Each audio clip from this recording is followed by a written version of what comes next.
Hey guys, welcome back. Welcome to episode 34. I hope you guys are having a great day. This one is much longer than what my other ones normally are. I try to keep it between 2 to 4 minutes, and 4 minutes is really stretching it. I do try to keep it between 2 and 3 minutes just because it's always the same technique pretty much. And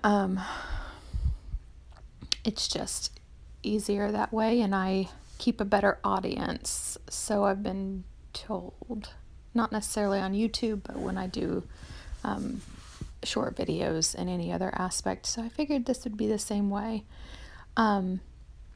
This is, I believe, a 16 by 20 canvas. It is the largest that I've ever done anything like this on. So this is my very first one.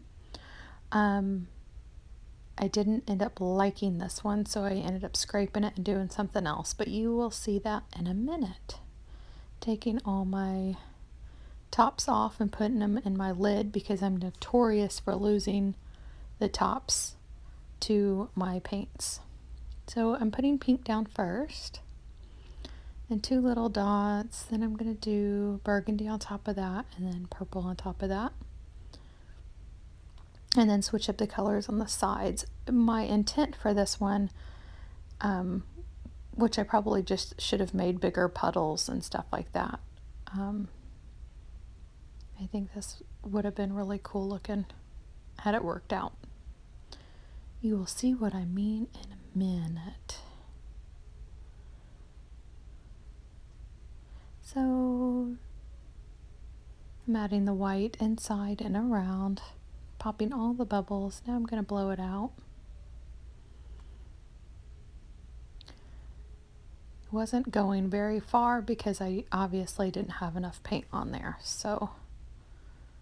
And the canvas is so big to stretch myself over, so I had to stand up and blow it out, which is fine. But see, it only stayed in the middle. Now, some people are probably going to like this look. I don't. So I do try to stretch it a little bit, and then it ends up taking a different shape, which I don't like. So see me working hard here. And see, that's what I mean by stretching it. So then you start to lose your shape and all that kind of stuff. So I didn't like this. So I swiped it. I hate to swipe paintings. Absolutely hate it because it's so much waste. But I did end up making coasters after this. So now I'm flooding this again and decided the other one didn't work, so maybe I'll do a cup pour. And you will find out shortly that I struggled on that one too.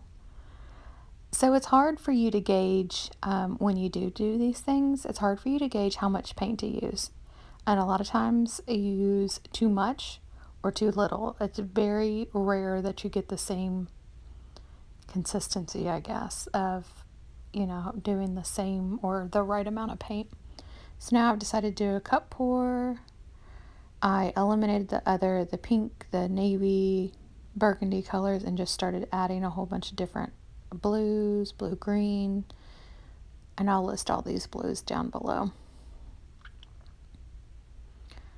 So when in doubt, scrape it and keep it moving, even though I hate to scrape. This is the floating cup. Some people call it open cup and some people call it floating cup or just a cup pour. I just keep adding and see, you probably saw, if you haven't seen the video beforehand, before about when you pull the cup straight up, it leaves that circle on it.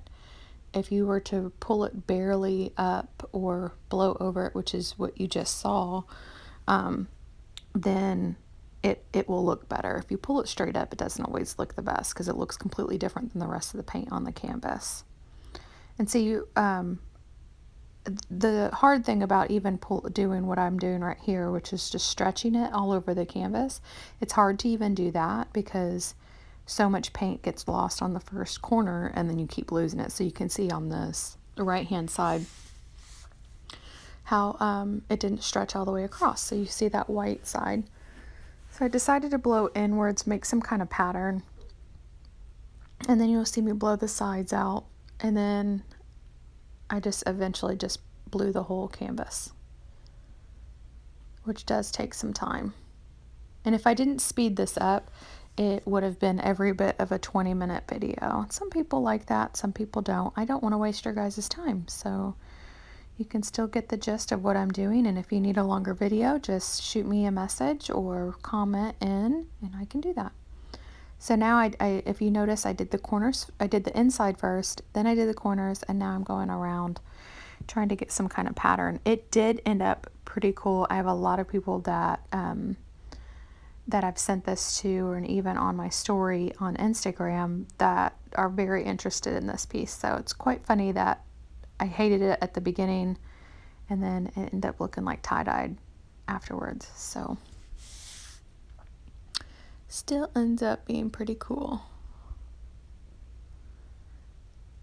See, off the tripod now, it looks pretty darn neat now.